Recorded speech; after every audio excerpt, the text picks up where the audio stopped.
What's up, people? PaceBreaker here, and I have a special video for you guys.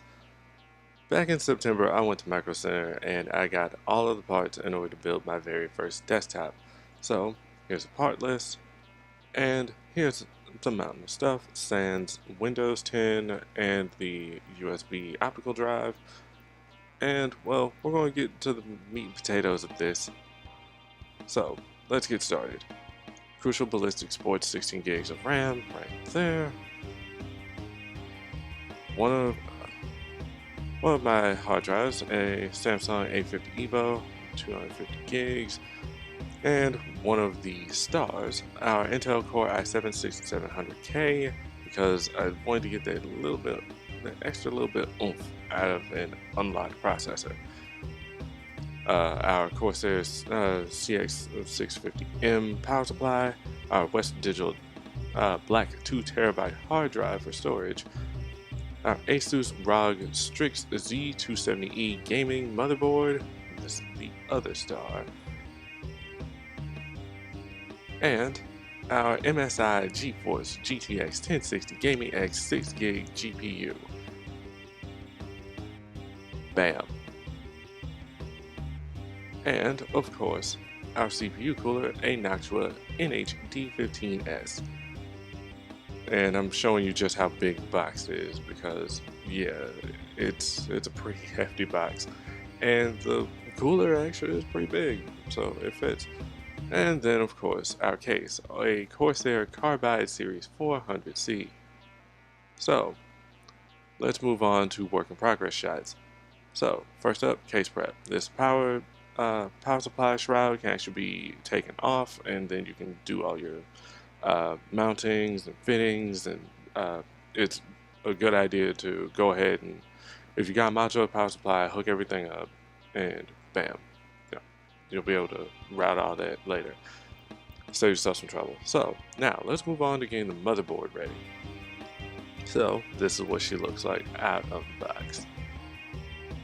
So we're also going to be going on ahead and putting our processor here, but the RAM isn't seated in the right position, but I will be putting it right in a moment.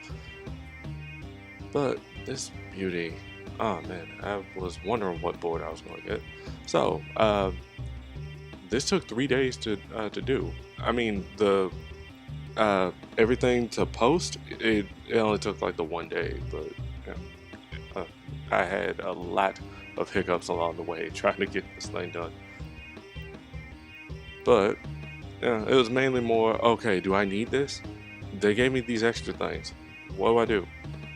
And then like trying to mount this is actually not that hard to mount. And of course I do put the thermal paste on there before actually putting the radiator on it. But yeah, I had to kind of do it a bit with even pressure, otherwise it would be on one side and it wouldn't actually screw down on the other. But we got it done. I end up mounting the fan in the wrong position so that it ends up blowing air towards the front, but we switched it, fixed it. And now here's the power on self-test. The board is going to light up, all the other stuff is lit, and it works. Good, now we can move on. So then the next day, well, not the next day, like the day after that, I went on and mounted the storage drive and installed the graphics card, and I started doing all the cable management. That didn't take as long, obviously, but yeah. Day 2 was basically a whole bunch of software stuff. But I don't think I did too bad for my first cable management.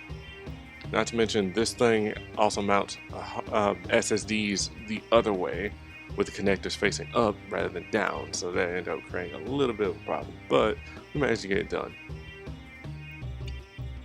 And yeah, I'd advise, before putting that CPU cooler in, connect every damn thing that you're going to need, because that's going to be in the way. But now here she is at her workstation.